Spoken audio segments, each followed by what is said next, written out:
What is up, Sopranos fans? You know who it is. It's the #1 Sopranos YouTuber, Kino, and I am back with another Sopranolog.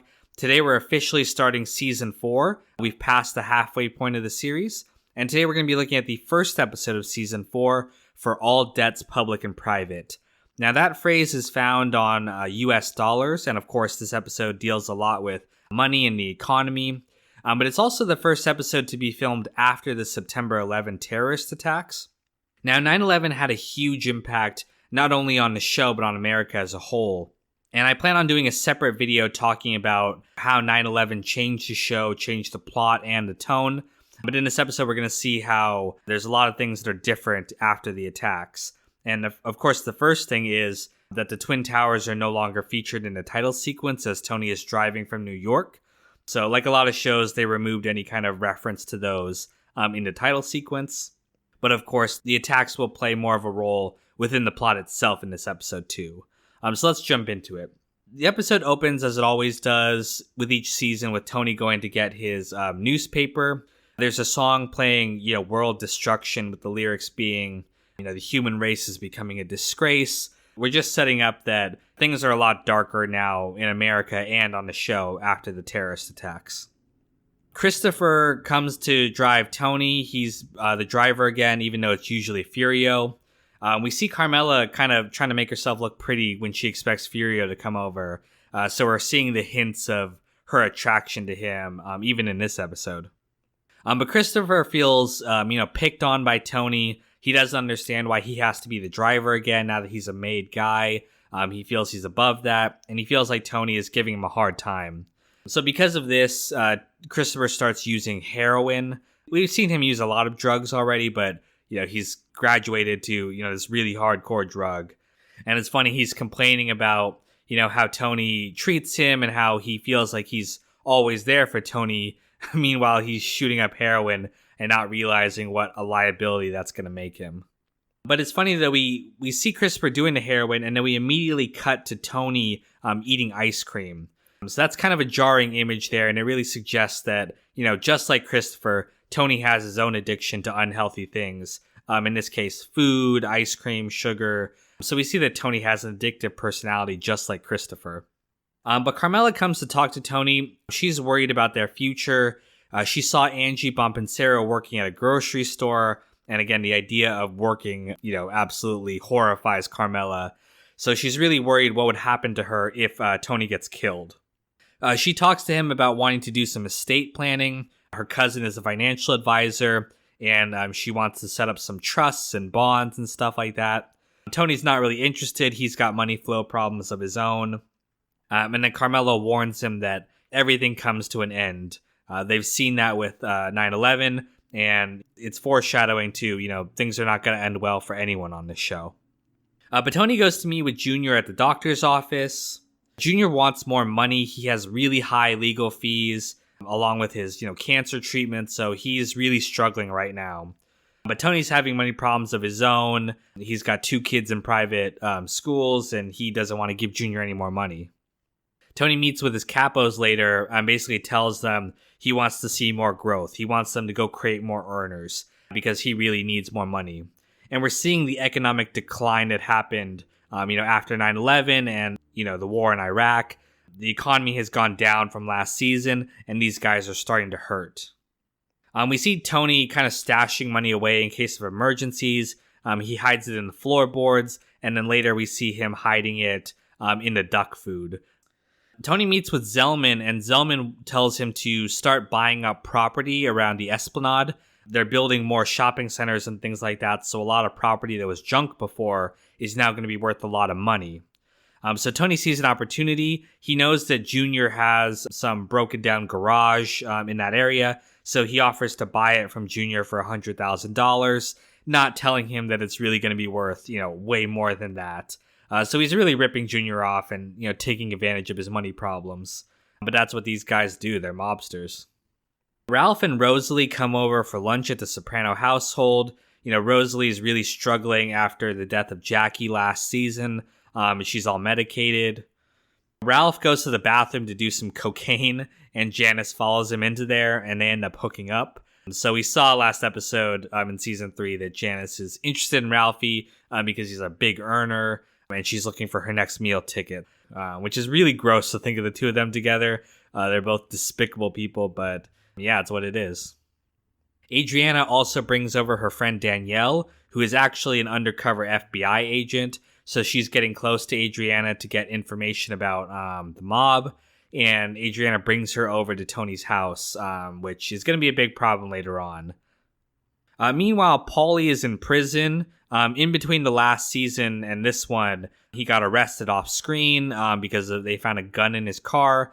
So he's in prison now. Tony's not talking to him, only talking to him through mediators. And again, this is causing a lot of resentment in Paulie. And he goes and calls Johnny Sack and starts complaining. And Johnny's happy to listen to it because he's using Paulie as a way to get information. He knows how vulnerable Paulie is right now, and he's taking advantage of that. So we see people taking advantage of others throughout this episode. The guys have a party in the newly built hotel at the Esplanade. They get some stewardesses from Icelandic Airlines to come over. This is where we get one of the iconic lines of the series. Carmine Sr. tells Tony that a Don doesn't wear shorts, which apparently David Chase, or some people say James Gandolfini, a real-life mobster, told them that the show is incredibly realistic except for the fact that Tony wears shorts at cookouts, which apparently a real-life mobster would never do. I don't know if that's true, but that's where we get this line from.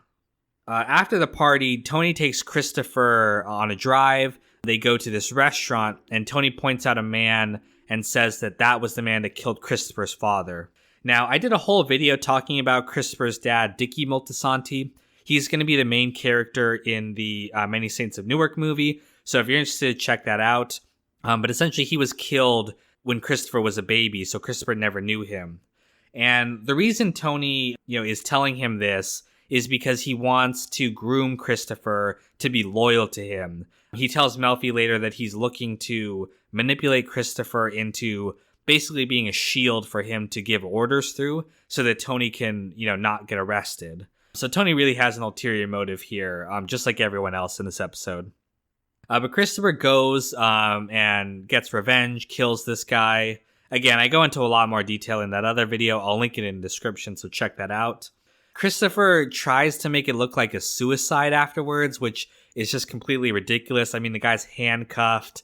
There's bullet holes in the wall. He robbed him. No police officer would ever believe this. But I think it's because Christopher is high, so he's not thinking straight, and he's just, happy to finally got revenge for his father's death.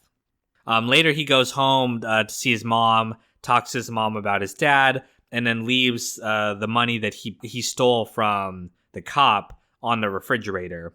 And there's an interesting detail in that this is the one episode not to fade to black in the series.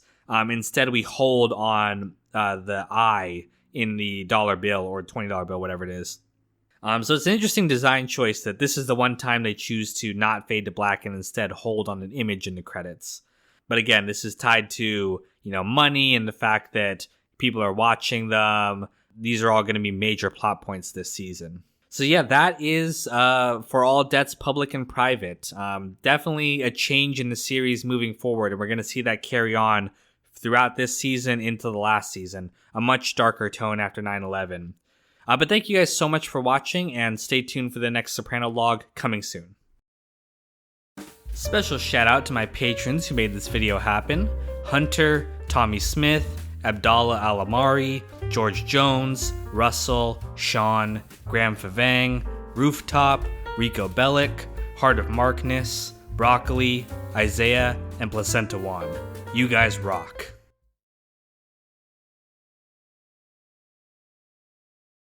What is up, Sopranos fans? Kino here. I'm back with another Soprano log, and today we are looking at the second episode of the 4th season, No Show. Now, the guys are out at dinner, they're celebrating, and Ralph makes a joke about Ginny's sack.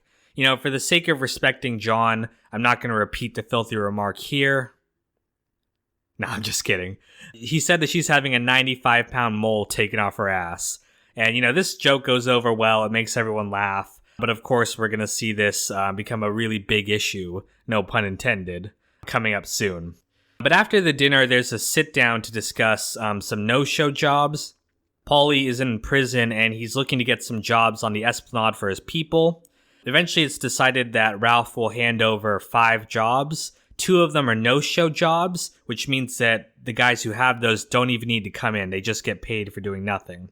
And then 3 of them are no-work jobs, which means the guys have to hang around the job site. They don't have to work, but they have to be there all day. And this is in case some inspector or something comes by. They can at least say that, oh yeah, they're over there. They're just taking a break. So that's how these jobs work. Paulie and Christopher both get the no-show jobs. Patsy and some of the other guys get the no-work jobs, which are obviously less attractive. And then to make matters worse, Christopher is made acting capo of Paulie's crew. Again, as we saw last episode, Tony is trying to groom Christopher, to become a leader in the family. And this is the first step, is making him acting capo. Which upsets Patsy because he was Paulie's right-hand man, and he feels the position belongs to him. Christopher's just getting it from nepotism. And so this obviously bothers some of the people in the family. Meanwhile, Janice has been seeing Ralph. They're together even though he's still with Rosalie right now. Tony comes over and discovers Ralph's shoe there, so he learns that they're sleeping together. And he's just disgusted at the idea of the 2 of them together, which, is absolutely true. I mean, probably the 2 worst human beings on the show are now bumping uglies, so not a delightful image. But later on, Christopher goes to see the crew at the job site. He's acting like a jerk to them, rubbing in the fact that he doesn't have to go to the job at all. Although it's equally funny that Patsy is complaining about how hard it is for them, when in reality, all they have to do is sit there. They don't have to do any work. But they're complaining about the heat and, they have to sit there bored all day. When in reality, they're all having it way easier than the guys who are doing the actual work. But they decide to steal some fiber optic cables. Christopher kind of gives a nod. He doesn't say to go ahead, but he's letting them know to steal it because it's worth a lot of money.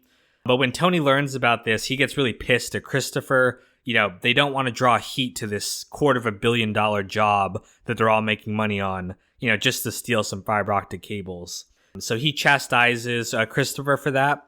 And then in turn, Christopher chastises Patsy and says it was his fault, even though, Christopher as the boss gave the go-ahead. So it is really his fault. But we see that he's not really ready for this leadership position yet. And the stress of it all has him start using heroin again. So he swore it off for a little bit, but now he's right back into his old habits. Meanwhile, Meadow has been hanging around the house all summer doing nothing. After the death of Jackie Jr., she says she's depressed and she doesn't want to do anything. Although we see her having a blast, going to parties and lounging around. So we're questioning how much of this is, just an excuse for her not to work hard.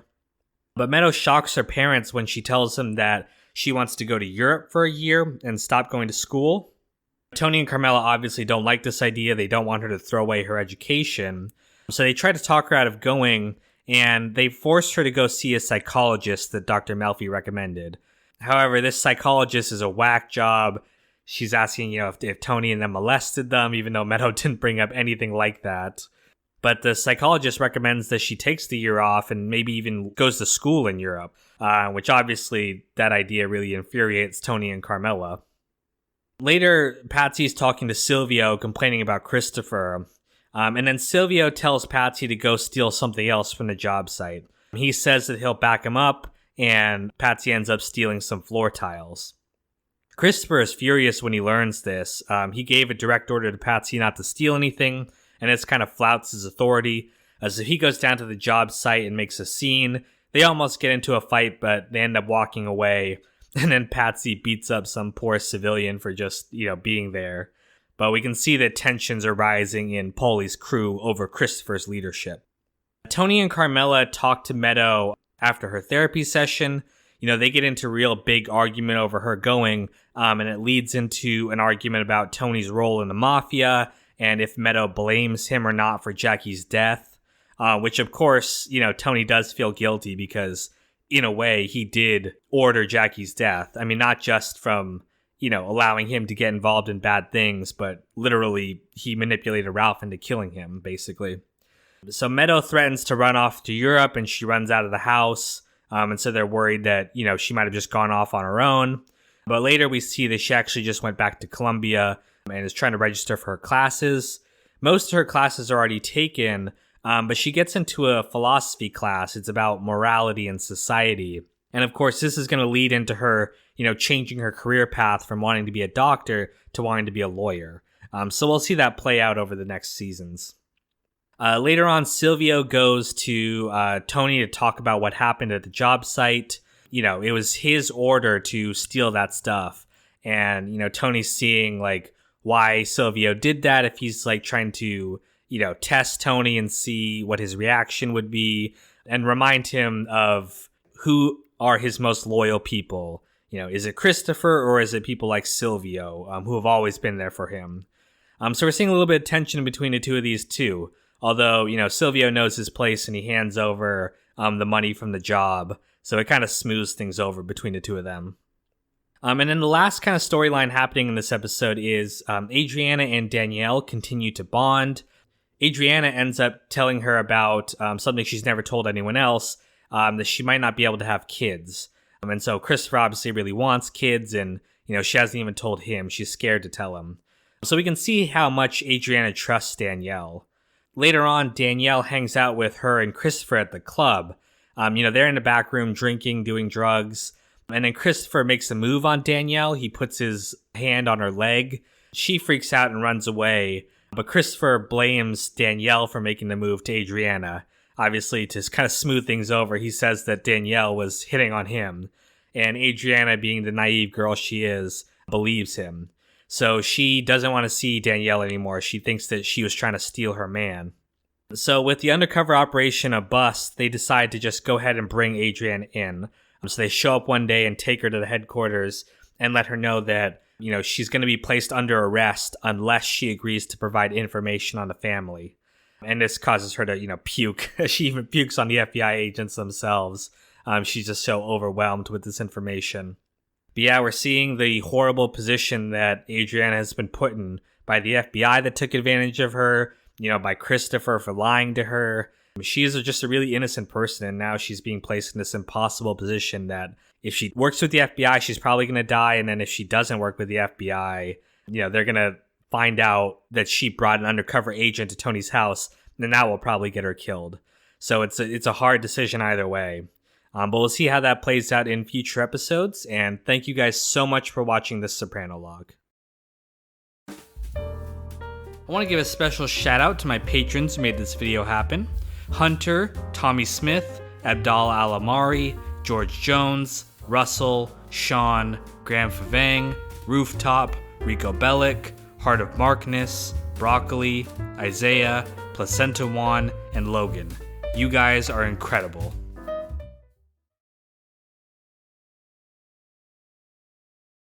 What is up, Sopranos fans? Kino here, and I am back with another Sopranolog. Today we are looking at the third episode of the fourth season, Christopher. Now, this episode has a mixed reception in the community. Some people really don't like it. I can see why, because it's more of a self-contained episode, and there's a lot of satirical elements to it that don't really fit into the narrative of The Sopranos as much as other episodes do. But to me, this episode is aged like fine wine. The way it deals with identity politics and victims groups and, pride in one's culture, all of these issues that the episode addresses are more relevant today than when this episode came out. And to me, that is the mark of great writing. So yeah, let's jump into the episode and take a look at what's happening. This is Christopher. The episode opens with the guys reading about Native Americans wanting to protest the Christopher Columbus Day celebration coming up. As Italians, they have a lot of pride in Christopher Columbus, some of it probably misplaced. I don't think they really know too much about history or Columbus or anything like that, but the fact that he's Italian and they identify with him, they view it as an attack on themselves. And Silvio in particular is really upset by this, and he wants to take action to stop the protests. So these guys go down to where they're protesting in the park. They try to break things up, but it ends up in a brawl. Patsy and some others end up getting arrested, and they lose face down there. And when Tony learns about this, he's very upset. He doesn't care too much about this Columbus Day stuff. He's just focused on business, but he agrees to help anyway and kind of lead the charge in getting this protest taken down. The wives attend a luncheon at a church, and the speaker talks about Italian American stereotypes, particularly the connection to the mafia. It's funny, she says that Italians should be associated not with John Gotti, but with Rudy Giuliani. And that's a fun thing to hear nowadays because, people's reception of Giuliani is not what it was when this episode came out. Not getting into politics, but I just thought that was a really funny line there. But Carmela takes it as an insult, all this mafia talk, and she actually sends Gabby to go talk to Father Phil and chew him out. She doesn't say it directly, but you can see from her look that, she's telling Gabby to go do something because she felt insulted. And we can see that Carmela really is the leader of these group of wives. Rosalie even opens the door for her when they're getting into the car, which I thought was very strange, but I guess just the fact that Carmela is married to the boss means that she's now the queen bee among these Italian-American wives. But after the luncheon, we learn that Karen, who's Bobby's wife, died in a car accident. Now, Bobby is absolutely devastated by this. He loved his wife. He's actually the only one in the New Jersey crew who didn't have a side piece, who wasn't cheating on his wife. And that's just because he's this incredibly sweet, loving husband. And the women, agree to help Bobby out by bringing him food. So they take turns every night bringing food over to the house so he doesn't have to worry about feeding his kids. Meanwhile, Ralph goes to talk with the leader of the Native American protests, Del Redclay. He threatens to reveal that the Native American poster boy, Iron Eyes Cody, you might recognize him from that old commercial where some guy throws trash on the ground and he sheds a single tear. But he threatens to reveal that that guy wasn't actually Native American, he was actually Italian. When this doesn't work, they talk with this guy, Chief Doug Smith. He's the leader of a group of Mohawk Indians, and he owns a casino. And the really funny thing about this guy is that he's obviously a white guy. He says that his grandmother's mother was 1/4 Mohawk, which means that he's only like 1/32th Indian. But he's using that as a connection to basically be able to legally, run these casinos on Indian land. Classic funny trope of, white people claiming just one very small percentage of being Native American, which was really funny. But they talk to him and ask him to see what he can do about, stopping these protests. Meanwhile, Janice and Ralph continue to see each other. There's this really disgusting scene where Janice is sticking a dildo up Ralph's ass and pretending that he's like a prostitute for her. Oh, God, it's disgusting to even think about. But that's what Ralph is into. He's a sick degenerate. Eventually, Ralph breaks up with Rosalie. Completely insane to leave a woman like Rosalie for a woman like Janice, but still, he's into his sexual proclivities. And so now he's able to, be with Janice full time. Janice goes over to bring food to Bobby, and then when she sees him, she sees just how much of a devoted husband he is and how pure a soul he was. And this gets her really thinking about her relationship with Ralph. She talks to her psychiatrist, and even though the psychiatrist seems like kind of like the last psychiatrist we saw, a liberal nut job, she actually gives some pretty solid advice to Janice, which is you need to leave this toxic man and, find someone who truly loves you. So, she tells her to, gently break up with Ralph, but Janice being Janice, instead of doing that, she just pushes him down some stairs and kicks him out. So she ends that relationship toxically as well. But meanwhile, Paulie calls Johnny Sack, and he tells him about the joke. He does it on purpose because he's trying to create conflict with Ralph, who he hates. John's pissed off at Ralph. He doesn't want to talk with him. John also gets information about Tony's real estate investment that he made from inside knowledge from Ron Zellman. And the Lupertazis argue that because they share Zellman, they are owed some of the money that Tony made from that property. So Tony agrees to do this, but he's really pissed off, and he knows now that there's a leak in his family, and it's costing him money. So he's really upset by that. Chief Doug Smith is unsuccessful in stopping the protests. He offers to let the guys come to his casino and play for free in return. He's actually doing it just because he wants Tony to arrange for Frankie Valli to play at his casino. And it's funny that Frankie Valli will actually be on the show in season 5. They end up missing the protest because they were too focused on gambling. So it shows you just what their priorities are, especially Silvio. And at the end of the episode, as they're driving back, Tony has this great speech. It's a little muddled. He doesn't really know what he's talking about. He's talking about Gary Cooper, as he always does, the strong, silent type. But to me, his ending speech about identity and pride and, not taking pride in one's culture, but instead in oneself and your own accomplishments, that rang true to me when I watched it so long ago. And that's the part to me that, still rings true to this day, which is that we need to stop focusing so much on our past, our history, and instead take pride in our own personal accomplishments instead of our group identity. So to me, that's why I really like this episode, and I think it, is more relevant today, like I said, than when it first came out. But let me know what you thought about this episode, and stay tuned for the next Sopranolog coming soon. Thanks. Special shout out to my patrons who made this video happen: Hunter, Tommy Smith, Abdallah Alamari, George Jones, Russell, Sean, Graham Favang, Rooftop, Rico Bellick, Heart of Markness, Broccoli, Isaiah, Placenta Juan, and Logan. You guys are lit.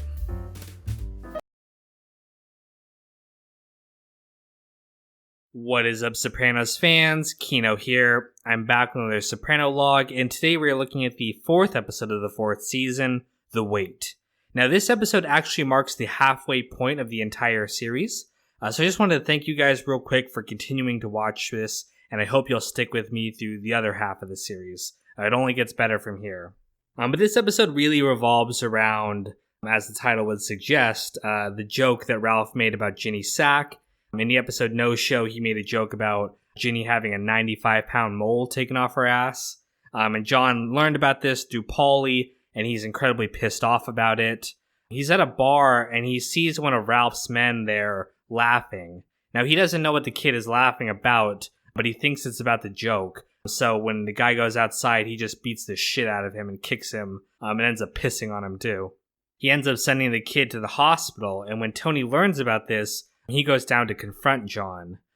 John tells him that he knows about the joke, and, Tony acts like he didn't hear the joke. He's acting like he was appalled by the joke, but in reality, he was laughing right alongside Ralph. So complete hypocritical move on Tony's part. But John, loves his wife. He cannot stand the idea of her being made fun of, especially because she works so hard dieting and trying to lose weight. So it really hurts John to hear this. But Tony convinces John to hear Ralph out. They've all known each other forever, and to give him the benefit of the doubt and at least let him explain himself before he goes and does anything against Ralph. When Ralph returns from Miami, he meets with his men, and he actually tells them that it was Janice who wanted to, stick a dildo up his ass, when in reality that's what he wanted. But he's telling them this in case, Janice mentions something, if it ever gets out, he has plausible deniability, and he could say that, no, Janice is the one lying about that. But he's trying to protect his reputation. But Tony has Ralph call John, and he specifically tells him not to apologize, to just deny everything, because he doesn't want Ralph to admit guilt, because that will just make things worse. So Ralph tries talking to John and tries, denying it, but he ends up offering to apologize, which makes no sense because he's still insisting that he didn't do it. But again, this just pisses John off like Tony knew it would, and now the situation's even worse than when they started. John wants Carmine to arrange a hit against Ralph. Carmine refuses because Ralph makes a lot of money for all of them. He's in charge of the Esplanade project, and Carmine is really focused on the money. He's not willing to have Ralph killed over just an insult like this. So instead, they arrange for a sit-down with all the parties. Meanwhile, Carmela continues to bond with Furio. He's Tony's driver, so he always comes over to the house, and they talk and have coffee. She actually goes to visit him at his new house, and she brings AJ along with her, I think to stop something from happening. She knows that she's incredibly attracted to him, and the idea of the two of them being alone together, something could happen. So she brings AJ along as protection to make sure that she doesn't go too far. But we can see that when Furio's talking to her, and describing Italy and things like that, she is just completely 100% into this guy. He's a much different person than Tony is. He's sensitive, he's sweet, good looking. So we can see why Carmela likes him. Tony and Silvio go to meet with Carmine and John. They actually have Junior on the phone because he's under house arrest. And they discuss the joke that Ralph made. John wants to have Ralph killed because of the comment, and he insists that, that's their tradition. Like, that's the rule. If someone disrespects him, he has a right to avenge his honor. But they're more focused on the money, and they refuse to give Ralph up unless he can offer proof and give up his source, which John refuses to do. So at the end, Carmine, again, refuses to authorize the hit, but he's worried that John might go through with the hit anyway and just not listen to him. So he actually gives Tony permission later to have John killed. That's how much the money is important to him. He's willing to sacrifice his underboss, to maintain the peace. Tony sends Silvio and Christopher to go talk to these old gangsters from Rhode Island. At least one of them is blind and the daughter's blind. It's just this really creepy, off-putting scene where they go to talk to this guy. And these old men, are offering to basically hold John down and cut off his head with a hacksaw. But Silvio does not really want that. He wants something more low-key. So they agree to arrange a hit when John comes into town to visit his father. Meanwhile, though, John arranges his own hit on Ralph. Ralph has gone down to Miami to avoid all this trouble, and so John arranges for a hitman to go kill Ralph while he's down there. However, before he can leave town to go visit his father, he goes back home and he sees that his wife is in the basement eating candy. So he realizes that she's been cheating on her diet this whole time, and that makes him realize that he doesn't have to do this grand gesture to defend her honor. That's because he thought that she was making all this effort, and that's why it really hurt him, the joke. But when he realizes that she's not putting a lot of effort into dieting, he calls off the hit. And the hitman they send is this Asian guy. He's actually pretty cool looking. And he stares Ralph down in the elevator when they're together, basically just saying, you don't know how lucky you are. I was an inch away from killing you. But interesting little side character right there. But John later talks to Tony and agrees to put the insult behind him and to just move on. And the last little story beat happening in this episode is Furio has a housewarming party now that he's moved into his new home. He ends up dancing with Carmela after, Tony kind of refuses to dance or do anything. And we can see the bliss on Carmela's face as she's dancing with him. This is her dream come true. And then later, Tony buys Carmela a dress, and they end up, having sex. And while they're having sex, Carmela hears the music that she was dancing with to Furio. And this, is an indication that she's, fantasizing about Furio and thinking about him while she's having sex with Tony. So, we can see that her feelings for him are continuing to develop, and we'll see where that goes next episode. But that was The Wait. So let me know your favorite Ginny Sack joke in the comments, and stay tuned for the next Soprano log, coming soon. Special thank you to my patrons for keeping my fat ass in devil dogs. Hunter, Tommy Smith, Abdallah Alamari, George Jones, Russell, Sean, Graham, Rooftop, Rico Bellic, Heart of Markness, Broccoli, Isaiah, Placenta Juan, and Logan.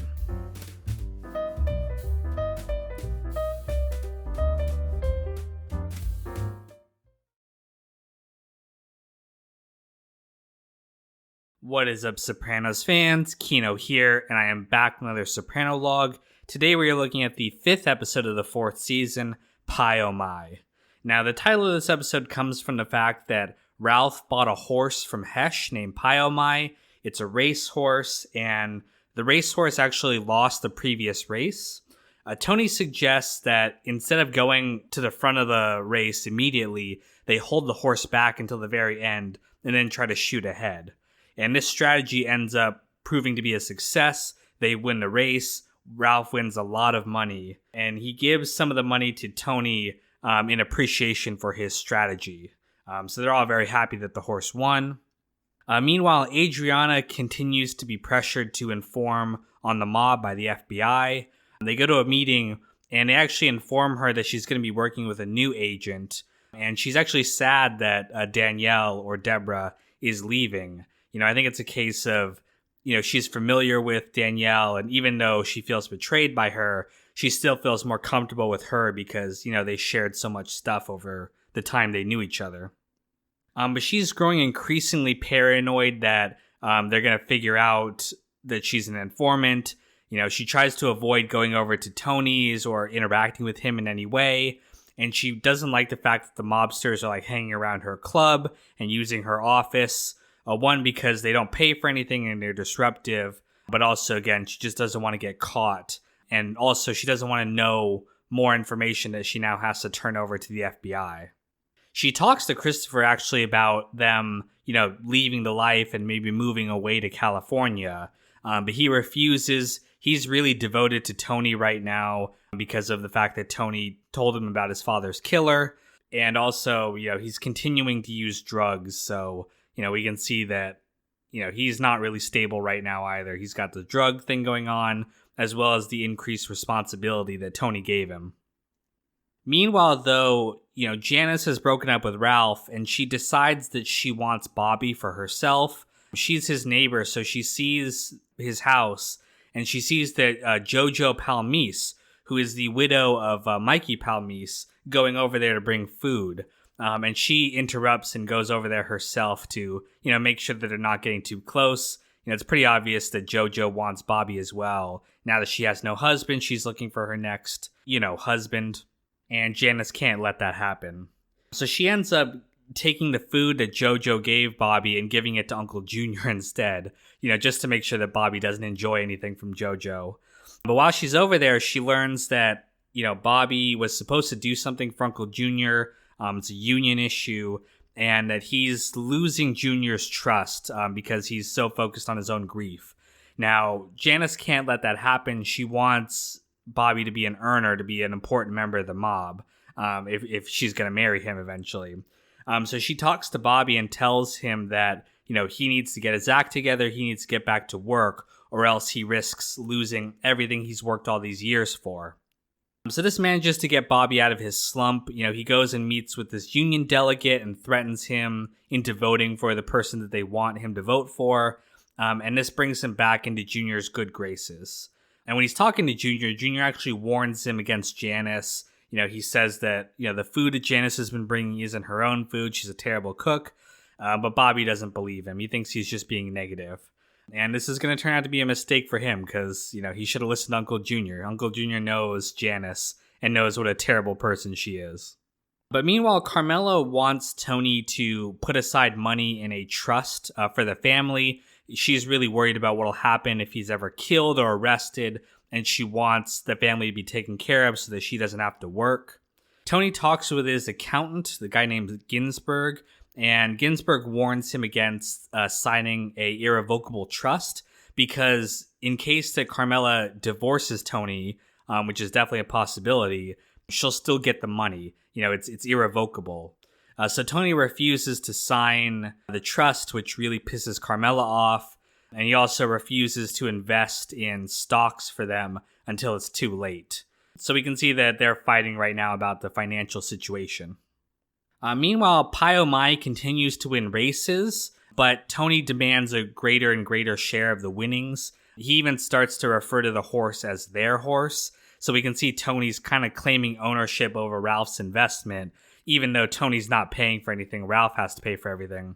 And Ralph is getting increasingly annoyed at the veterinarian bills. The horse has a lot of problems, and he sees the costs mounting, and the fact that Tony's taking the money too means he's not making a lot of money off this horse anymore.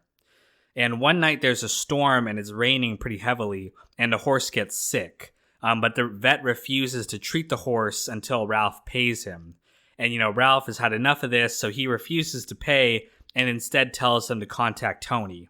Now, we know, of course, Tony loves animals way more than people, and so he agrees to go down there and pay the veterinarian costs, and he ends up sitting with the horse and comforting it all night. And so we get to see that side of Tony that, he's an animal lover, and, despite all the horrible things he does have that one redeeming quality, which is he really cares for these innocent creatures. But yeah, that is the episode Pyomai. Hope you guys enjoyed the Soprano log, and stay tuned for the next one coming soon. Thanks. Special thank you to my patrons for allowing me to purchase a racehorse. I mean, invest in my family's financial security. Yeah, that's what I meant. Hunter, Tommy Smith, Abdallah Alamari, George Jones, Russell, Sean, Graham Faveng, Rooftop, Rico Bellick, Heart of Markness, Broccoli, Isaiah, Placenta Juan, and Logan.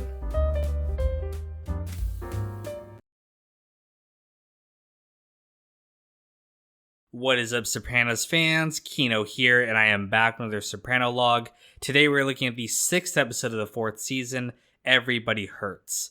Fans of REM will of course know that title.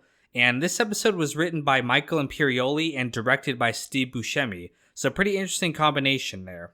The episode opens with Christopher getting high on heroin, as he's been doing this whole season.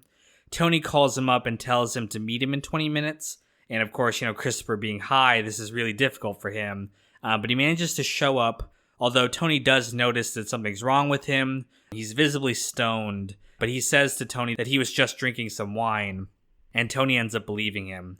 But Tony tells him that more and more over the coming years, he's going to be giving his orders only through Christopher.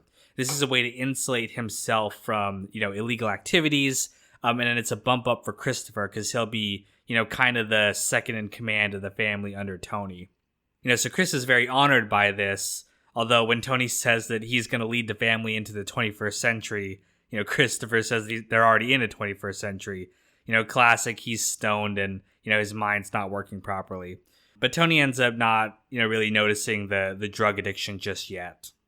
Meanwhile, AJ is hanging out with his friends and his new girlfriend, Devin Pillsbury. His friends keep asking him questions about his father and the mafia. As Tony would say, they've been watching too many movies. And they're really fascinated about it, and they keep asking if he's ever seen like a shooting or, has anyone ever attacked the house or something like that. And I've noticed that in the list of characters that, people find really annoying, I really wonder why they never bring up this friend, Matt.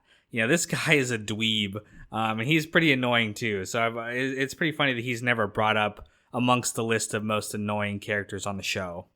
But meanwhile, in bed, Carmela tells Tony that she wants to set Furio up with her friend and have them go on a date together.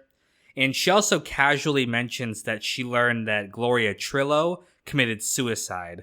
Now, Carmela doesn't know that she and Tony were having an affair, but this visibly shakes Tony when he learns that, Gloria is dead by suicide. He lashes out at Melfi later for, not helping her and for hiding the fact that she's been dead this whole time from him.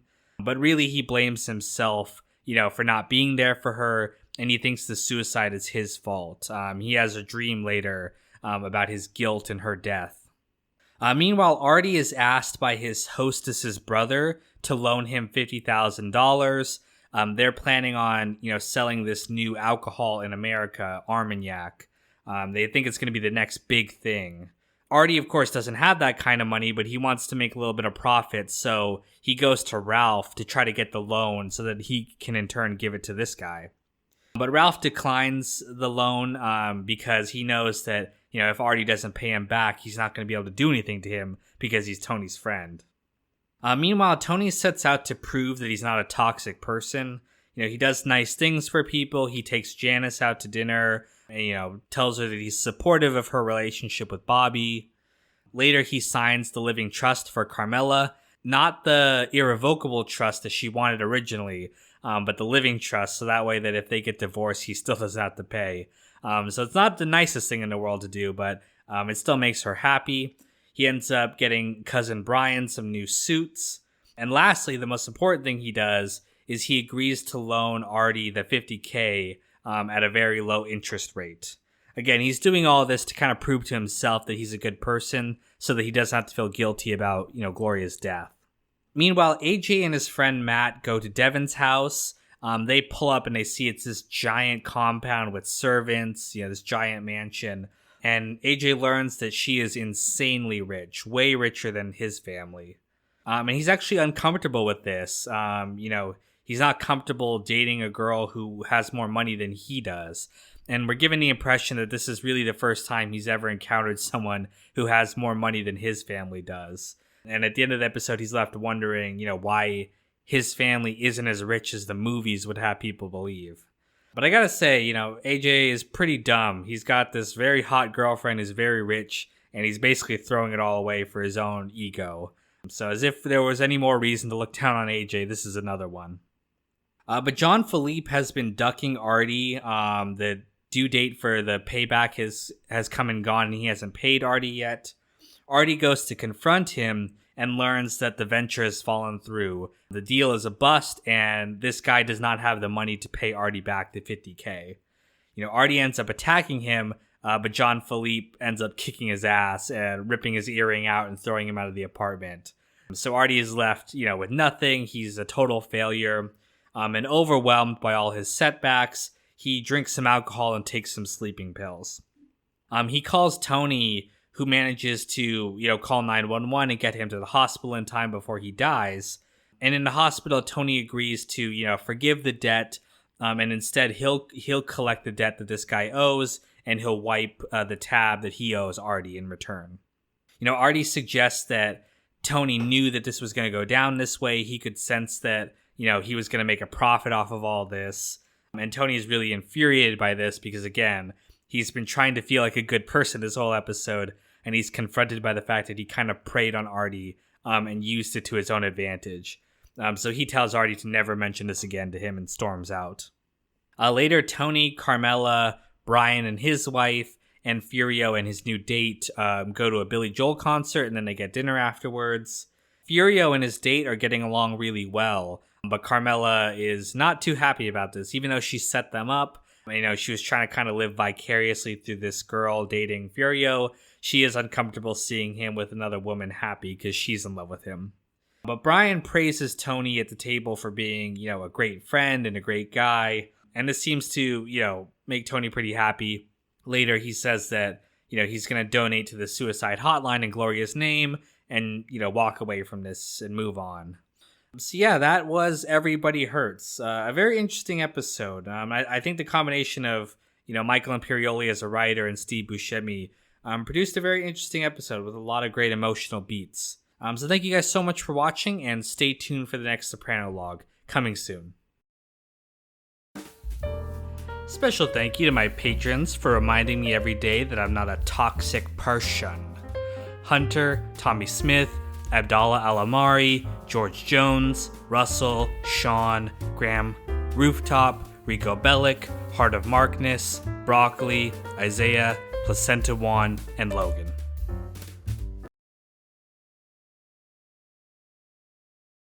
What is up, Sopranos fans? Kino here. I am back with another Sopranolog.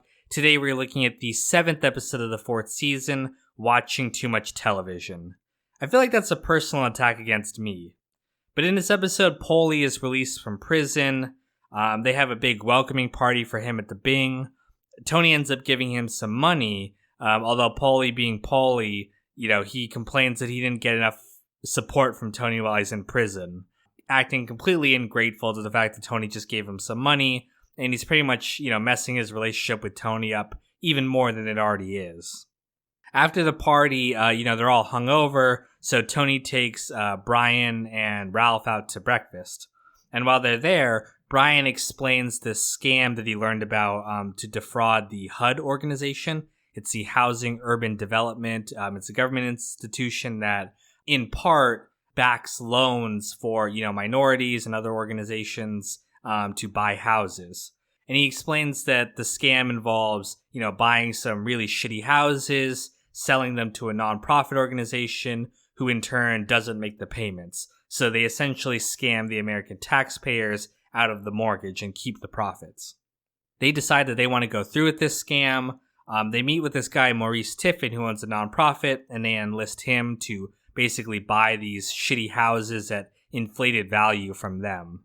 It's funny, Maurice actually talks about the Newark riots. I mentioned this in my Dickie Moltisanti video, that the Newark riots are going to play a big part in the Many Saints of Newark. So check out that video, I'll link it in the description if you haven't seen it. But they work out a deal to go forward with, this HUD scam. Afterwards, Zellman talks to Tony and tells him that he has been dating Tony's ex-girlfriend, Irina. Now, Tony says he's fine with it. He's glad that Irina has found someone else and won't bug him anymore. But we'll see where that goes. And while they're talking, the song "Oh Girl" is playing. And that's going to be an important plot point later on. So we'll get to that later. Meanwhile, Adriana continues to be pressured by the FBI to divulge information. She doesn't want to do this. And while she's watching television one day, she sees that on the TV show, a wife does not have to testify against her husband. So this makes her want to get married. She talks to Christopher and, says that they should just get married right away, not have a wedding, just, sign the papers and get it over with. She also reveals to Christopher that she might not be able to get pregnant. She might have trouble with that. That's what she talked to Danielle about earlier in the season. But Christopher screams at her. He really wants to have kids. He's the only one with his family's name. He calls her damaged goods and, storms out. And, this is really where we can see that Christopher, is a total asshole who does not deserve a girl like Adriana. Adriana has her problems, but, she's very supportive of him, loves him completely, and he just treats her like trash. So, Christopher really does not deserve a girl like Adriana. But meanwhile, Tony takes AJ to the church he took Meadow to in the pilot, and he's kind of explaining their family history and, trying to impart an important lesson to him. AJ being AJ, though, he doesn't really give a shit. He doesn't care. Tony also takes him, though, to the houses in the same neighborhood that he's planning on buying for the HUD scam. And while he's there, he sees some, drug addicts living in the house. They get into a little bit of an argument, but he knows now that they're not going to be able to, strip the house before they sell it because of the drug addicts living in there.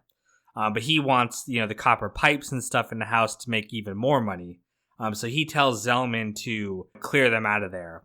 Unfortunately, though, they can't send the police because, squatters' rights and they'll just be back again. So Zellman, in turn, pressures Maurice to use his gang outreach program to hire some kids to go, shoot up the place and, kick the drug addicts out of there, which they do. They send in kids with guns and they end up shooting one of the drug addicts and just scattering them so that later on the mobsters can come in and plunder the house of everything valuable in it. This ends up working. The deal goes through. They scam HUD and they all walk away with a lot of money. And as they're leaving, Zellman and Tiffin reflect on, how far they've fallen. They were once these idealistic protesters who had all these dreams about saving the world. But, time has moved on and now they're part of the problem as everyone else is trying to get paid. So they're reflecting on, how much their ideals have fallen since the 60s. Christopher comes back to Adriana after he got high. And, he says he wants to work it out with her. He loves her and wants to get married. She's happy to have him back. I don't know why, but she's happy. And she ends up going to talk to Carmela, and they agree to have the wedding at the Soprano household. So the wedding is moving forward. Paulie, meanwhile, is very unhappy about his treatment by Tony. He has lunch with Johnny Sack, and he complains about how Tony's been treating him.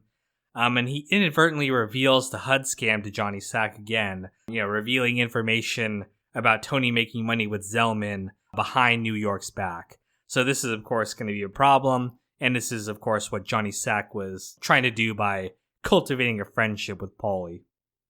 While Adriana is trying on wedding dresses, she learns that the whole idea of a wife can't testify against her husband isn't really true. So this whole wedding idea is not really solving her problem.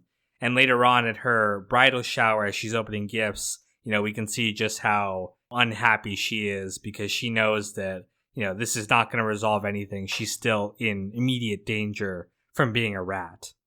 At the end of the episode, though, Tony is driving home when he hears the "Oh Girl" song playing on the radio.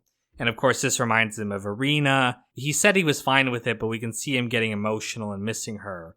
So he drives over to Zellman's house, barges in, and ends up just whipping the shit out of him with a belt and humiliating him in front of Irina. He says, of all the girls in New Jersey, you had to fuck this one. And so we can see that, despite what Tony says, feels the way he feels, and he's not happy at all. The fact that Irina has moved on with a new guy, even though he didn't want anything to do with her. Tony's a complicated man. But that is this episode. Thank you guys so much for watching, and stay tuned for the next Soprano log coming soon. Special thank you to my patrons for allowing me to watch too much television. Hunter, Tommy Smith, Abdallah Alamari, George Jones, Russell, Sean, Graham, Rooftop, Rico Bellic, Heart of Markness, Broccoli, Isaiah, Placenta Juan, Logan, and Clean.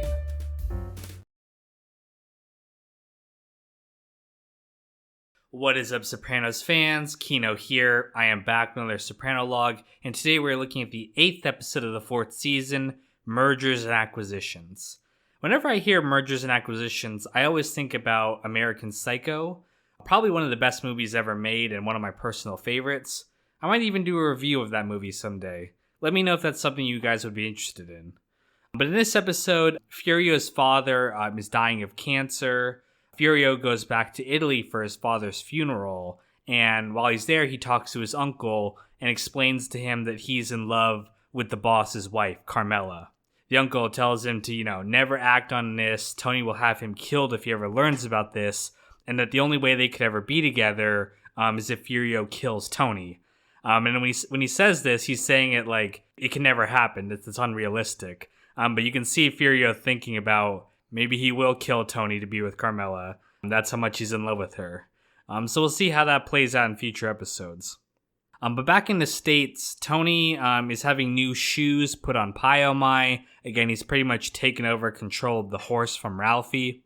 Ralph brings his new girlfriend, Valentina. She's an art dealer, and we can see that she's instantly attracted to Tony. He's a much more masculine guy than Ralph is. And she does this funny thing where she tricks Ralph into stepping on horse shit, very much intentionally, in order to get him to leave so that she can talk to Tony alone.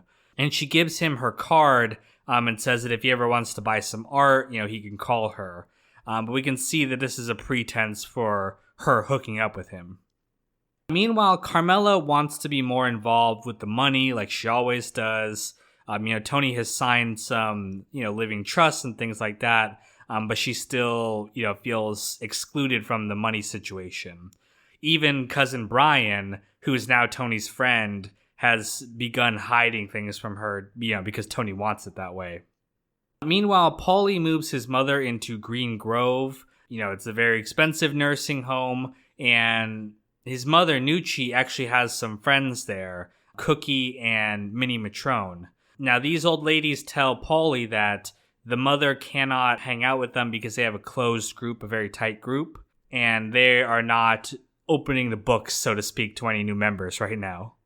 It's funny that this nursing home is a lot like high school with its, cliques and things like that. Meanwhile, Tony calls Valentina and arranges to buy a painting of him and Pyomai. After they strike the deal, Valentina and him hook up. And she, is really into Tony. She wants to continue to see him.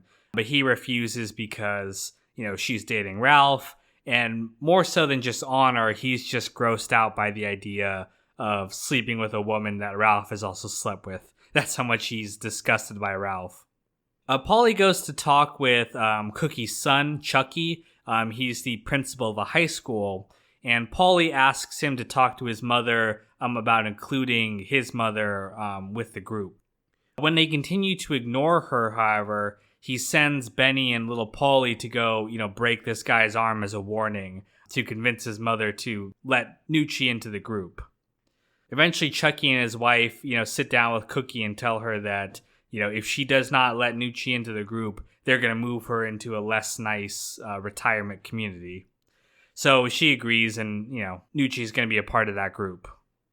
Meanwhile, Valentina continues to call Tony, and she explains to Tony that Ralph is not into normal sex. He's into this weird fetish stuff, and that he doesn't actually, penetrate her. Instead, he does weird things like have her drip candle wax onto his balls and, grate him with a cheese grater and other, sadomasochistic things. Tony talks with Janice and confirms that, Ralph can't get hard through normal sex. He can only get hard through, being abused. and this means that he's never, penetrated Valentina. This makes Tony comfortable with sleeping with her, so they end up starting a relationship, and now she's his new Guma. After they hook up, though, Carmela discovers one of Valentina's fake nails in Tony's pocket. This really infuriates her to know that he's, again, cheating with another woman, and she stews on it for a while and decides that, her revenge is going to be she steals some money from Tony. So she breaks into the bird feeder outside where Tony stashed some money and steals $40,000 of it, which she then invests into different stock portfolios and bonds and other things like that. So this is how she feels good about herself, is taking some money. She also leaves the nail visible where Tony can see it. So Tony knows that Carmela knows that he's sleeping with another woman. And when he discovers the money missing from the bird feeder, he's able to connect the dots and realize that Carmela stole the money. But he can't confront her about it because, she knows about the affair. So at the end of the episode, they're both there being angry at each other, but not being able to discuss it. It really is a toxic relationship, but, it's one that they found a way to make it work through financial discretion. So that is the episode Mergers and Acquisitions. Thank you guys so much for watching, and stay tuned for the next Sopranolog coming soon. This is going to be a good one. Thank you to all my patrons for providing the funds for my wife to steal from the bird feeder. Hunter, Tommy Smith, Abdallah Alamari, George Jones, Russell, Sean, Graham, Rooftop, Rico Bellick, Heart of Markness, Broccoli, Isaiah, Placenta One, Logan, and Clean.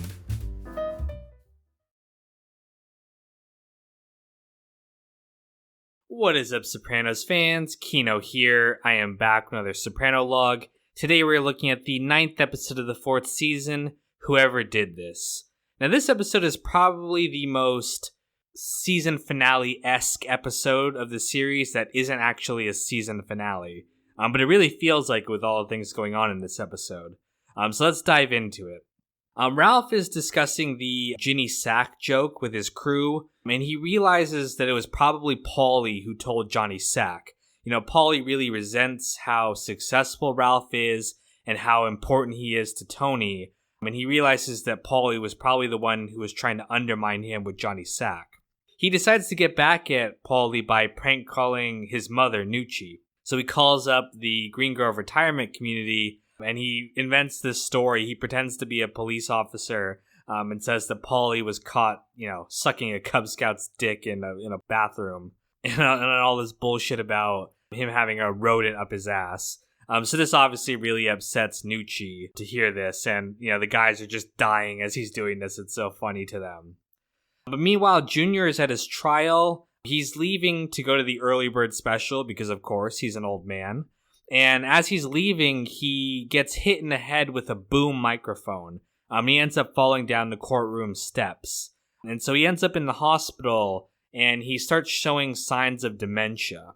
Now, he makes a full recovery, but Tony suggests that he intentionally act demented in order to get out of his trial and so that he's not competent enough to be charged for the crimes that he's in trial for.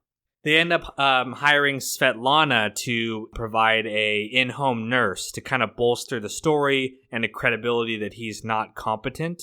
And they end up coaching him to act demented so that he can pass the court psychiatrist's test.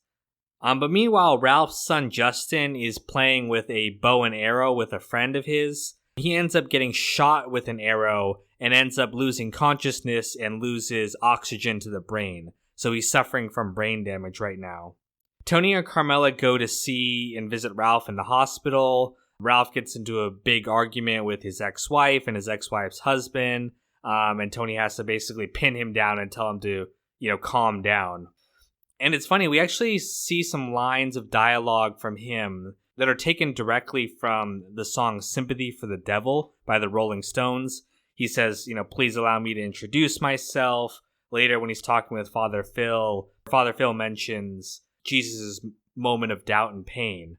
So these are obviously lyrics taken directly from that song. And this implies that Ralph, is the devil. But ironically, this is the one episode that we have sympathy for him. He actually really starts to kind of change himself. He's devastated by his son's condition. In some ways, that makes him a better person. He apologizes to Rosalie for how he treated her when Jackie Jr. died. He sets up a scholarship in Jackie Jr.'s name. And we see him really genuinely trying to better himself and become a better father to his son. However, in contrast to this, Pio Mai's stables burn down in a fire. And Pio Mai is burned so badly that they have to put her down. Tony goes down there and learns that the arson investigators cleared it as an accidental fire, but Tony really starts to suspect that Ralph might have had a hand in this, especially since they took out insurance on the horse for the upcoming race, so they both ended up with a lot of money from this. Tony goes to confront Ralph, and he actually references this guy Corky, who he says was responsible for Artie's restaurant fire in the pilot episode. So he's thinking that Ralph used the same guy to burn down these stables. And this leads to a big argument. Ralph accuses Tony of being a hypocrite because, one, he supports violence and killing people when it makes him money. And two, he's also, despite his love of animals, he consumes and eats, meat all the time.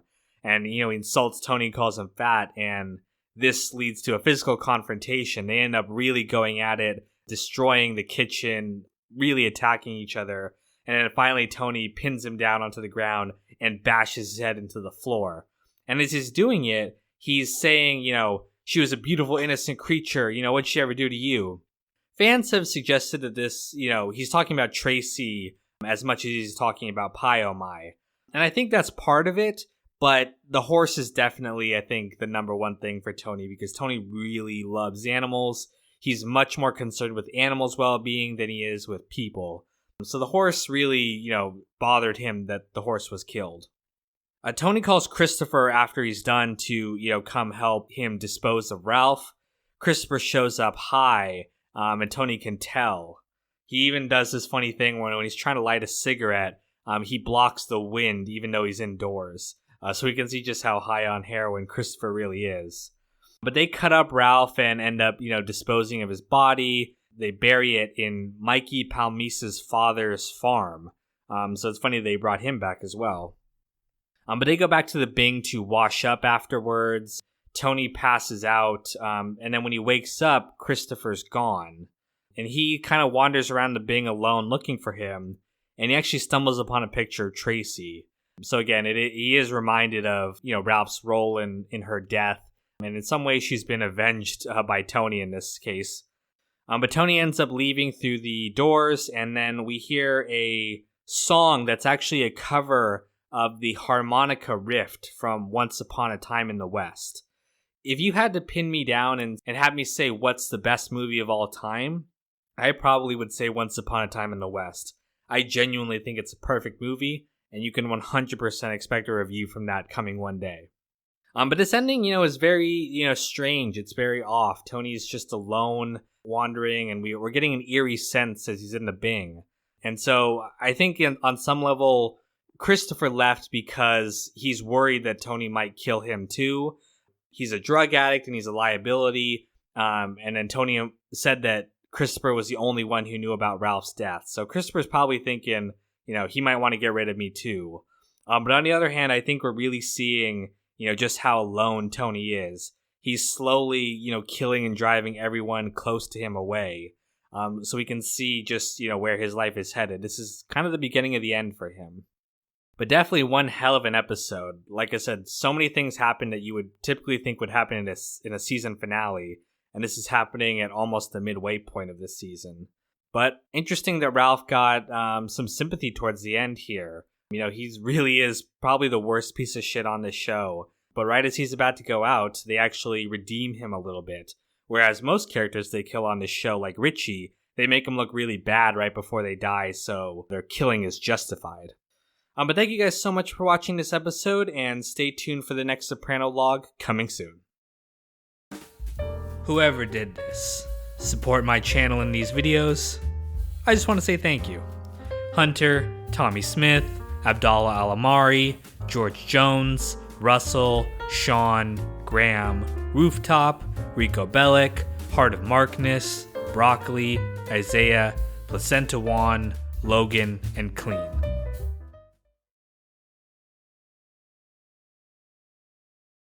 What is up, Sopranos fans? Kino here. I am back with another Sopranolog, and today we're looking at the 10th episode of the 4th season, The Strong Silent Type.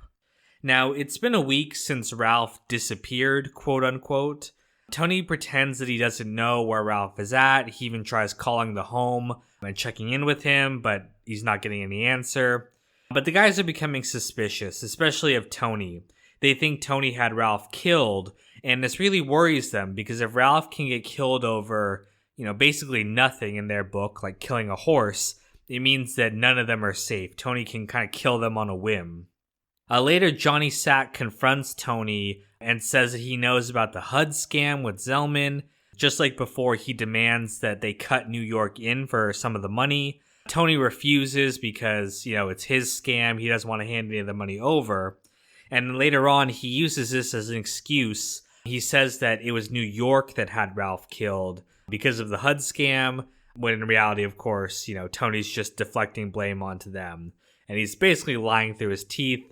But his men are kind of left wondering, what really happened. Meanwhile, Furio returns from Italy. He went there to bury his father after his father passed away. And when he comes back, he's still pretty distant with Carmela. He doesn't want to come into the house or have coffee with her. And he brings gifts for the family, but he doesn't bring anything for Carmela specifically. So again, he's trying to do what his uncle told him and keep his distance from Carmela and not get too close with her. Carmela later goes over to his house with AJ, again, bringing him along so that it doesn't go too far. But they have this real moment in the kitchen where they are basically saying in not so many words that, they're in love with each other, or at least Furio is admitting that, he's really attracted to Carmela and he feels a connection to her. AJ, of course, ruins the moment as he always does. But then later Carmela talks to Rosalie, talks to her about being in love with Furio and the fact that she can't be happy with Tony. She's only going to be happy with Furio. And Rosalie warns her not to pursue this because if Tony finds out, of course, he's going to have Furio killed. So Carmela is really left in a quandary of, what does she want to do and what's going to make her happy? There's a funny moment where Furio is crying partially because of his father, but also, because of Carmela and his feelings towards her. And Tony sees this. And Tony tells Furio that he needs to, man up and get over it. Right after this, he's crying to Melfi about Pio Mai's death. So it's a complete hypocritical move on Tony's part. But Tony's, talking to Melfi about how he feels and he's so sad. And Melfi, is not really getting it. She's like, it was just a horse. And she's pointing out rightly that Tony doesn't really care when people get hurt so much. It's only when animals. Tony has a lot more compassion for animals than he does for people. And, in some ways, I think this is a cover for him. It allows him to express emotions that he's not able to express in his mob life. He can't have this, sympathetic outlook for people because he has to hurt people to make his living. So instead, he displaces that all onto animals, and he shows a lot of compassion for them. Later on, though, the picture of Pio Mai that Tony ordered, painted of him and the horse, arrives at the Bing, and Tony orders it burned because he doesn't want to see it anymore. It reminds him of the horse, and it just causes him so much pain. So they take it out to burn it, but Paulie interrupts and takes it home instead. He wants to hang a picture of Tony in his house.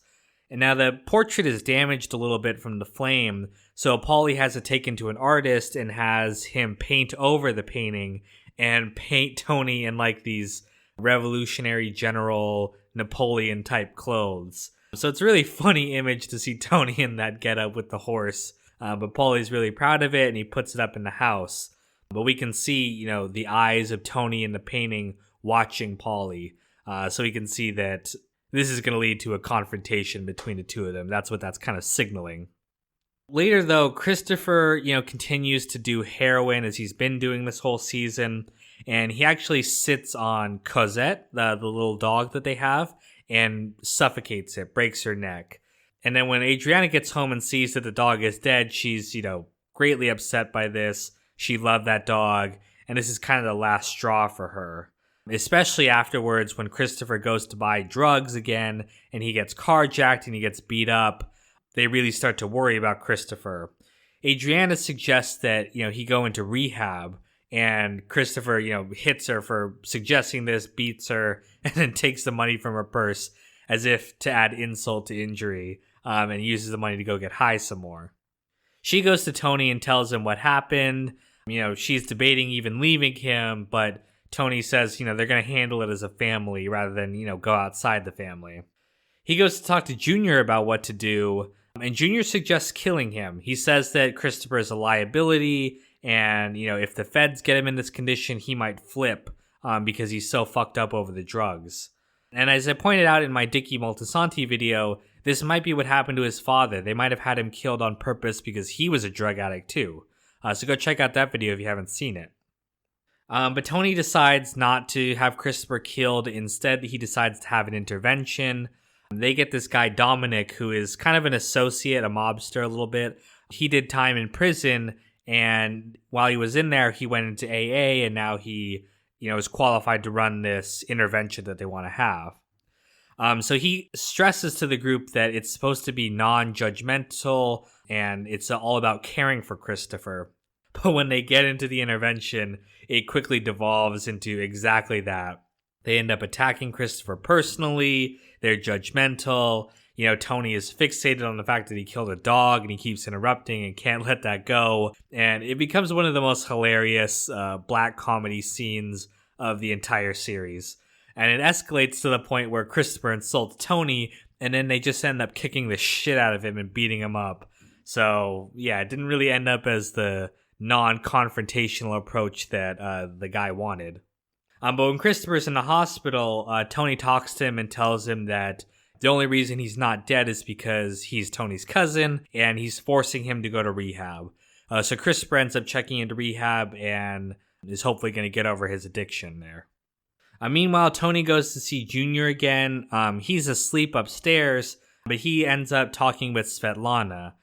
Tony really admires Svetlana. She really is the strong, silent type that he kind of idolizes. Despite the fact that she only has one leg, she doesn't complain or anything or let it get her down. She just keeps doing her business. And Tony's really attracted to that. So they end up sleeping together on Junior's couch. And Tony, is kind of talking to her like she's going to be his new girlfriend. But she actually says she doesn't want to date Tony. She thinks that Tony's kind of whiny and kind of needy, and she doesn't want to prop him up all the time. And so this kind of flabbergasts Tony that for once a woman's rejected him and actually views him as the weak one. So we can see that, of course, Tony is not the strong, silent type that he really admires. He's kind of the opposite. He's kind of a needy little bitch sometimes. But the nurse that they hired for Junior arrives and sees the two of them together, and she knows what's going on. She knows that they slept together. And so that's going to be a major plot point coming up here. But yeah, that is the strong silent type. Thank you guys so much for watching, and stay tuned for the next Sopranolog coming soon. Special thank you to my patrons for funding my heroin addiction. Hunter, Tommy Smith, Abdallah Alamari, George Jones, Russell, Sean, Graham, Rooftop, Rico Bellic, Heart of Markness, Broccoli, Isaiah, Placenta Juan, Logan, and Clean.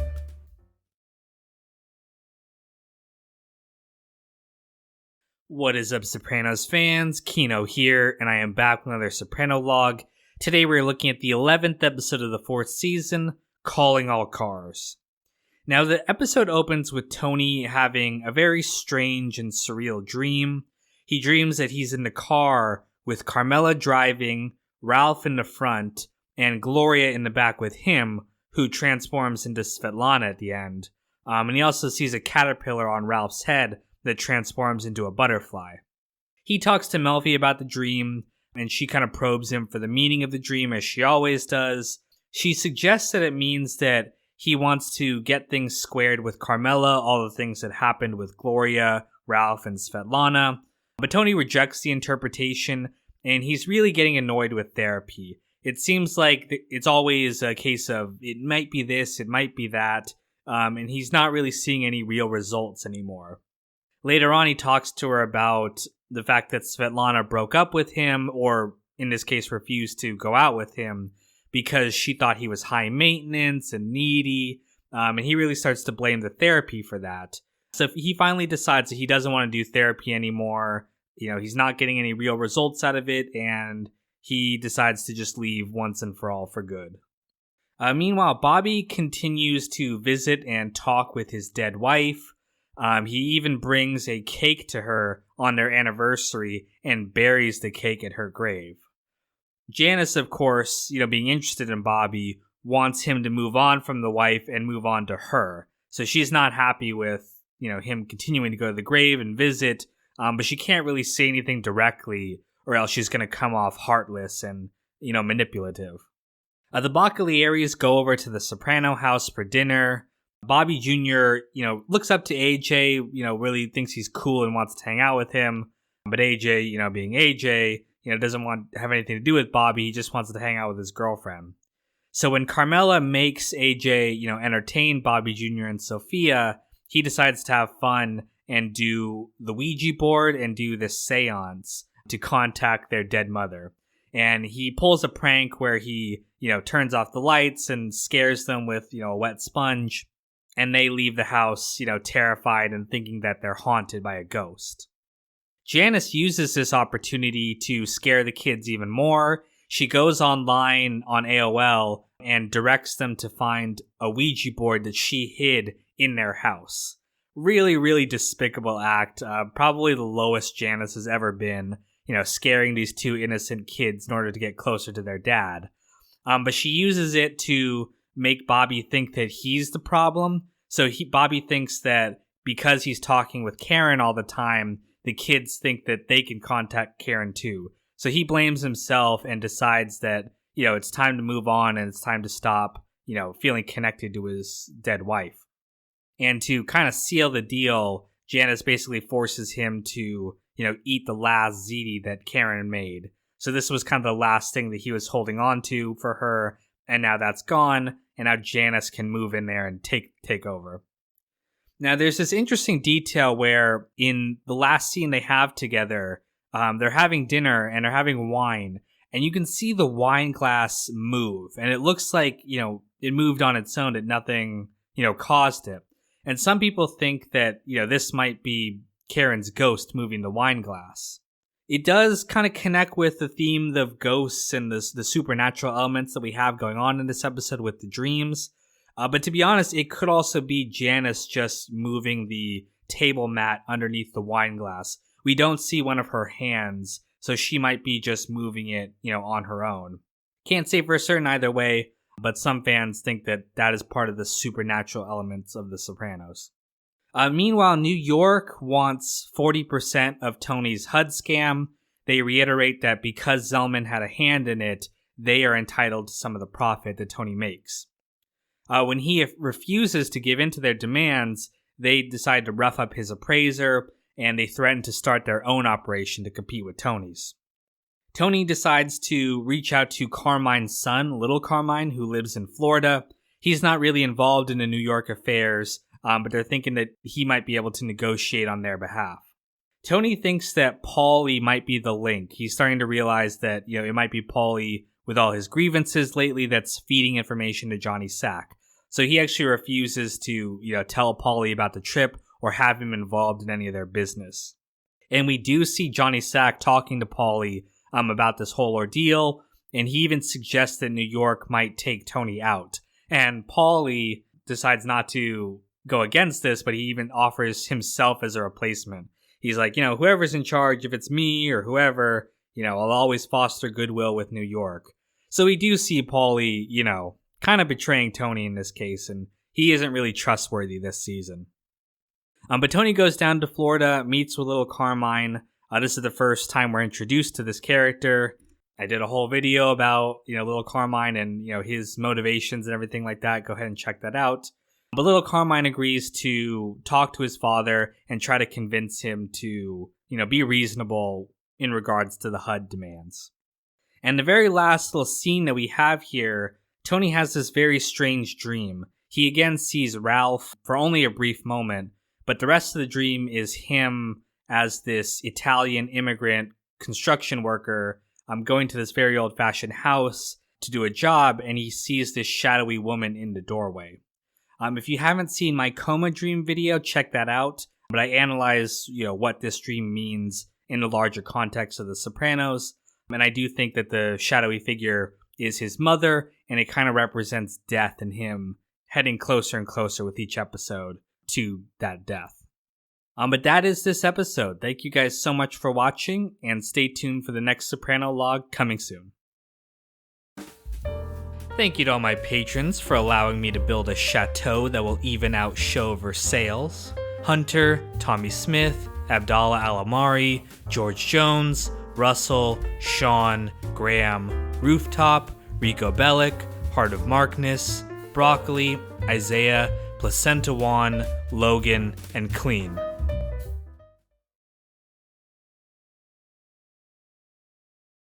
What is up, Sopranos fans? Kino here, and I am back with another Soprano log. Today we're looking at the 12th episode of the 4th season, Eloise.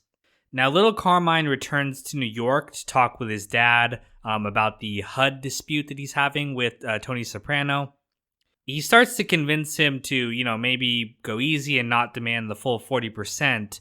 But when Carmine Sr. begins praising Tony and saying that he wished that Tony was his son, little Carmine gets jealous, and he intentionally makes his father angry against Tony. He says that Tony was acting arrogant during their meeting, and this really hardens Carmine Sr.'s position and makes him decide not to renege on the deal.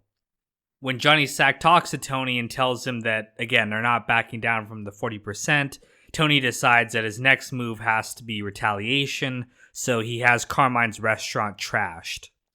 In response to this, Carmine Sr. orders the Esplanade project shut down. So he calls the union and they have a strike, and now effectively none of them are making any money off the Esplanade. Johnny Sack eventually approaches Tony and proposes indirectly that they get rid of Carmine. So he's saying that, if they kill Carmine, they get rid of him, then all this unpleasantness goes away. And of course, it benefits Johnny because he'll now be the boss instead of the underboss. So Tony's really shocked that Johnny would propose this, but he considers it if it means that, it's going to make him more money. Meanwhile, Furio and Carmela continue to get close. Carmela helps him decorate his house some more, and they agree to go on a quote-unquote date to go look at tiles. But we can see them almost about to kiss, and we can see that a romance is really sparking up. Before they do that, though, Tony and Furio go to Chief Doug Smith's casino, so it's funny they brought that location back again. And Furio can't stand to see the way that Tony treats Carmela. Tony talks down to Carmela all the time, and then he cheats on her with all these women. So Furio's really pissed off seeing this because he's in love with her.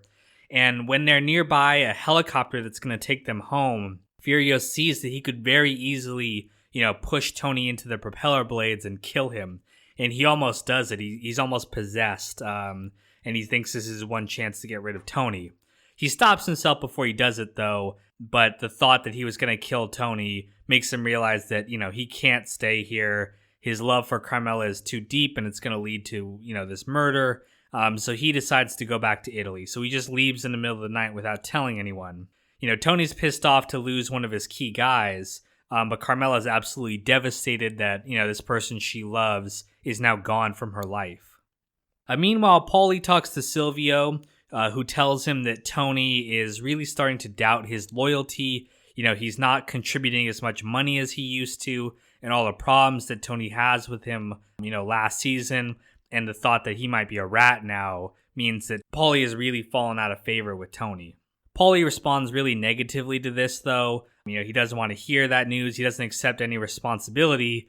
And in his mind, he's safe because he's got Johnny Sack on his side and he's friends with New York. So he's thinking that he'll be taken care of no matter what. Later on, Paulie runs into Carmine Sr. at this wedding. And I thought it was a little weird that a boss of one of the 5 families would be at this wedding for, he said it's his housekeeper's daughter. It just seems like someone he wouldn't go to their wedding, but Apparently he had nothing better to do, so he decided to go there.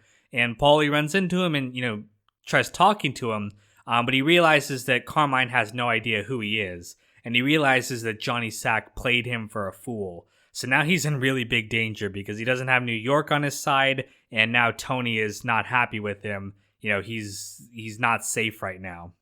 He decides that the best course of action would be to get back in Tony's favor, and he knows that his mother's friend, Min, who he doesn't really like, has money stashed in her house. So he breaks into her home looking for the money, but she discovers him there. He tries to calm her down and, make her think that he's not robbing her, but she totally knows what's up with him. They end up getting into a fight, and then Paulie suffocates this old woman with a pillow. I always think back to that moment where Tony said that they're soldiers and, they follow codes of honor. I didn't realize that involved killing old ladies, but a really horrible action on Paulie's part. He's probably going to have to do another, 6,000 years in purgatory for this. But he gets the money and he gives it to Tony, and this brings him back into Tony's good graces now that he's given him a lot more money. Meanwhile, Carmela continues to be unhappy. She's really moody with Furio gone. They go over to Meadows' new apartment for dinner, and they meet her new boyfriend, Finn DiTrolio, the dentist. They end up talking about AJ's school paper that he did on Billy Budd. And there's an interesting detail where, he's pretty happy when he says that he got a C because it's better than he usually does, and he's kind of proud of it. But then Carmela instantly dashes it, and she, puts down the C, and you can see AJ's smile fade right then and there. So it's just another instance of, they constantly put AJ down, and people wonder why he's depressed in later seasons and he has no ambition. I'm not saying AJ's perfect, but there's a lot of instances of them, talking down to him and putting down his accomplishments. But they get into a discussion about gay themes in the book that Carmela disagrees with. She says that there are no gay themes in the book, and she gets really argumentative, and it gets awkward around dinner. Even Tony is more charming and more progressive than she is at this dinner.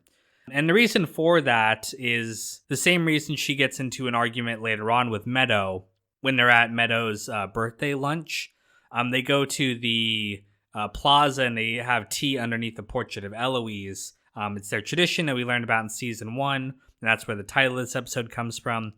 And on one level, Carmela is just angry and upset that Furio's gone and, she's lashing out.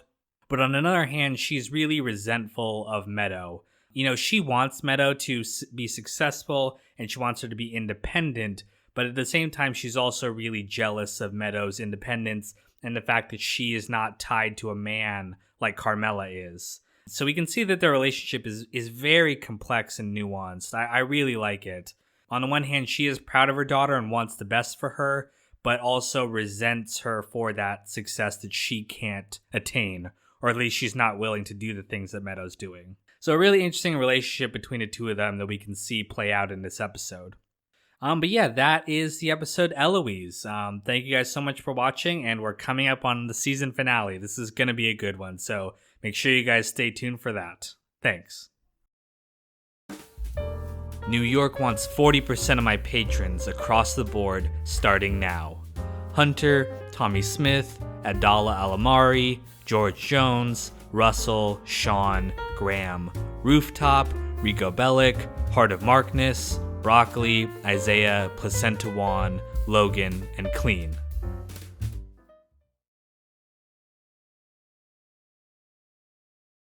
What is up, Sopranos fans? Kino here, and I am back with another Soprano log.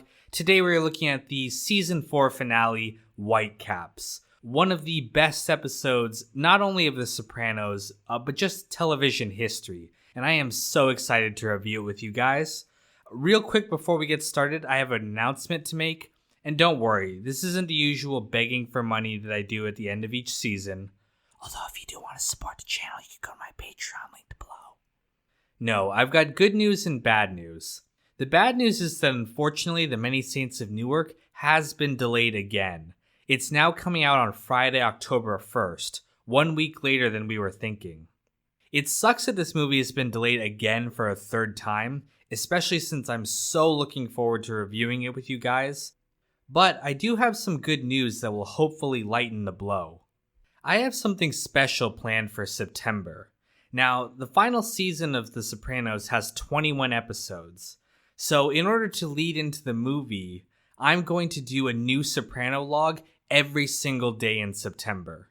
I'm going to start with the first episode, Members Only, on September 1st, and end with the series finale, Made in America, on September 21st. When the movie was coming out on September 24th, this was going to lead into things perfectly, but it just gives you a little bit of time to watch any of the Soprano logs that you might have missed and get hyped for the movie. I'm calling this idea Sopranos Timber, so make sure you guys share that on social media. I need to go viral with this. But I thought this would be a really special way, not only to lead into the movie, but just to thank you guys for sticking with me throughout this whole project.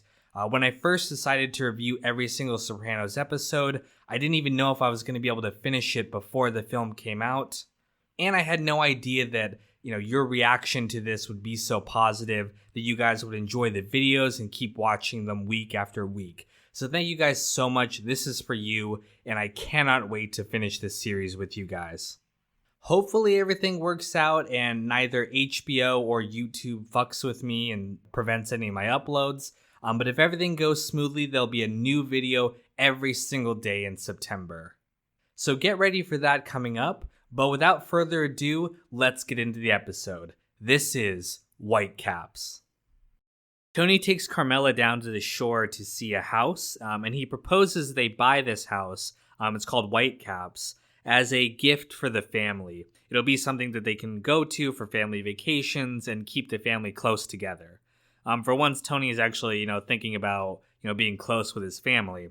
And Carmela is at first reluctant, but then she gets really excited about the house. She even pressures Tony to buy it nonchalantly, just suggesting that he buy it, even though it's very clear that she really wants it. So they make an offer on the house, and it seems like they're going to get it. Meanwhile, Christopher gets out of rehab. He's clean, healthy, and sober now, and he looks a lot better than he did. He drives Tony to meet with Johnny Sack, and Johnny wants Tony to kill Carmine Sr., as they discussed last episode. This will allow him to step up as boss, and as boss, he can make it rewarding for Tony. Now, Tony demands, really good deal for this assassination. He wants, no part of his HUD business taken by New York, and then 60-40 split on all their construction projects moving forward. So this is going to net him a lot of money. Johnny Sack agrees because, again, he wants to be boss, and he's tired of taking orders from Carmine Sr. So they agree to do the hit, and Tony has Christopher hire 2 drug dealers that he knows to do the hit so that it doesn't lead back to any of the, mobsters. Things are looking pretty good for a while, but then Irina calls the house and she talks to Carmela. She tells Carmela that not only was she sleeping with Tony, Tony actually slept with her cousin Svetlana. Now, Carmela knows Svetlana from when she took care of Tony's mother, and this really upsets her. So when Tony gets home, he sees that Carmela is throwing his stuff out of the window, and she demands that he, get out of the house and get out of her life. She's really, really upset. She's hysterical by this. Not only just because Tony was cheating. I mean, she knew always that Tony was cheating. But one, that Tony cheated with a woman that Carmela knew and liked. And also, this happened to just coincide with the fact that, Furio left and she was already really upset by that and she was sick. So it just really set things over the edge. And that's why Carmela's really freaking out about this.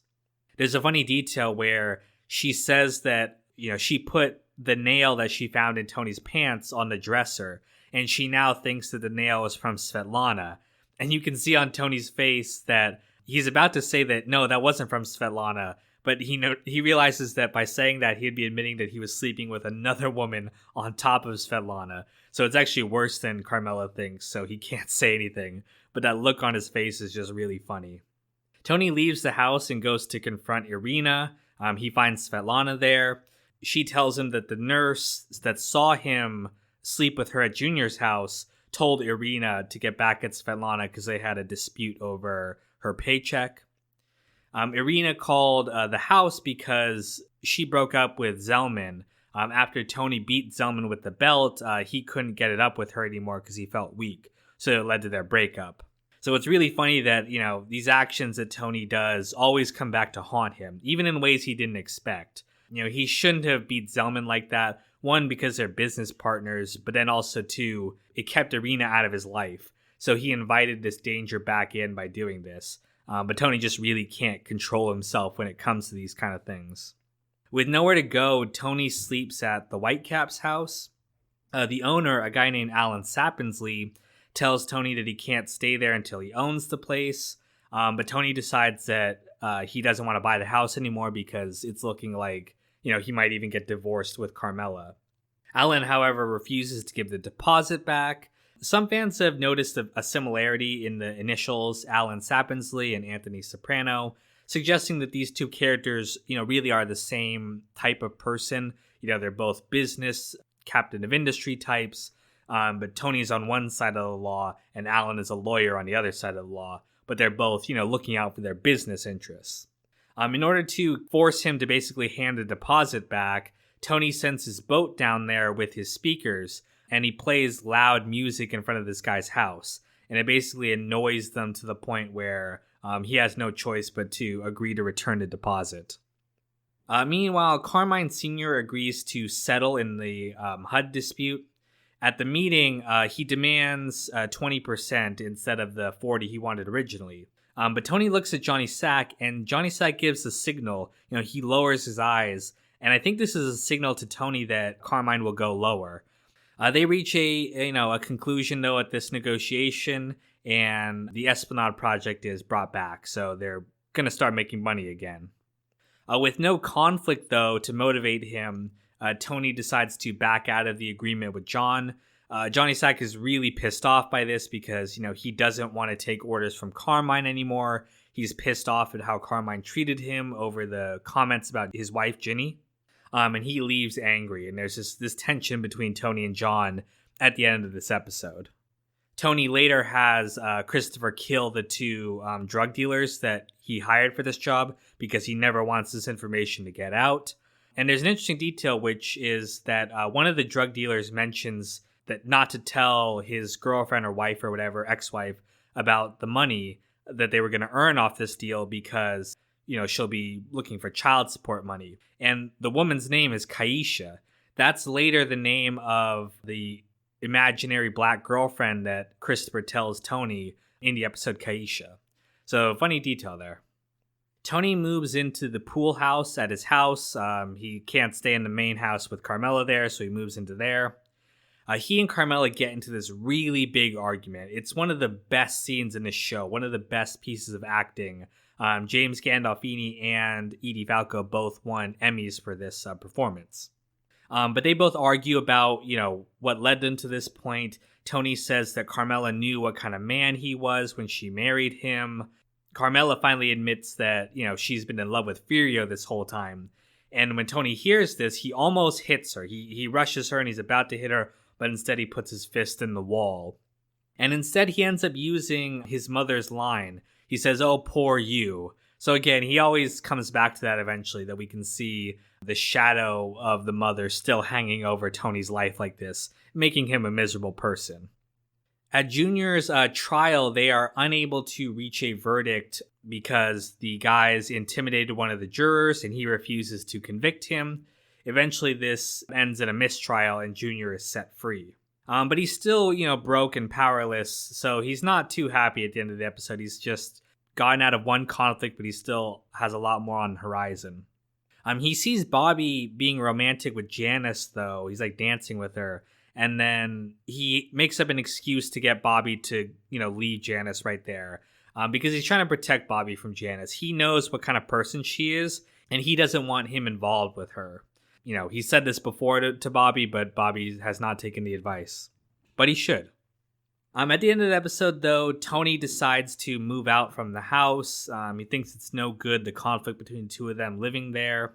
He has this tearful goodbye with his children. Meadow in particular is kind of realizing how immature she was all this time. And this is kind of the first step on her becoming a more mature, woman.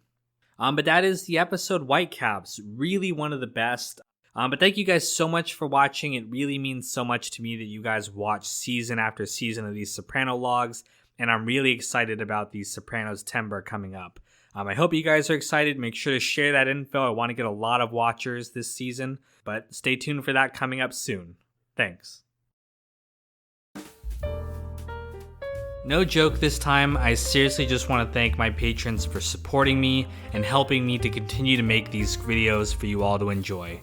Hunter, Tommy Smith, Abdallah Alamari, George Jones, Russell, Sean, Graham, Rooftop, Rico Bellick, Heart of Markness, Broccoli, Isaiah, Placenta Juan, Logan, and Clean. Thank you guys so much. You are truly, truly amazing.